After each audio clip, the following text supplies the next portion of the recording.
మళ్ళీ IT hub కలకలలాడాలి అంటే, మళ్ళీ ఇక్కడ ఉద్యోగాలు రావాలి అంటే, అమర రాజా లాంటి పరిశ్రమలు మళ్ళీ రావాలి అంటే, రైతులకు మంచి రోజులు రావాలంటే, మా ఆడబిడ్డల ముఖంలో మళ్ళీ చిరునవ్వు వెలగాలి అంటే, మన భూముల ధరలు మళ్ళీ పెరగాలి అంటే మళ్ళొక్కసారి కేసీఆర్ రావాలి అన్నది గుర్తుపెట్టుకోండి. ఈసారి తప్పు చేయొద్దు, ఈసారి ఏ మరుపాటొద్దు.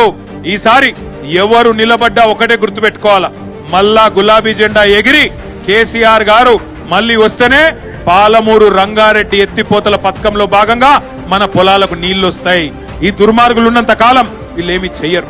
వీళ్ళ అడ్డమైన అబద్దాలు, అడ్డమైన డైవర్షన్ గేములు అవి తప్ప వీళ్ళు చేసేదేమి ఉండదు. అందుకే దండం పెట్టి చెప్తున్నా, మున్సిపల్ ఎన్నికల నుంచే మన జైత్రయాత్ర మొదలు కావాలి. భవిష్యత్తులో ఆ జైత్రయాత్ర అట్లే కొనసాగాలి. ఈ రోజు పాలమూరులో కనబడ్డ జోషు, మహబూబ్ నగర్ లో కనబడ్డ జోషు మొత్తం 14 నియోజకవర్గాలకు పాకాల. తప్పకుండా గులాబీ జెండా ఎగరాలని కోరుతూ జై తెలంగాణ.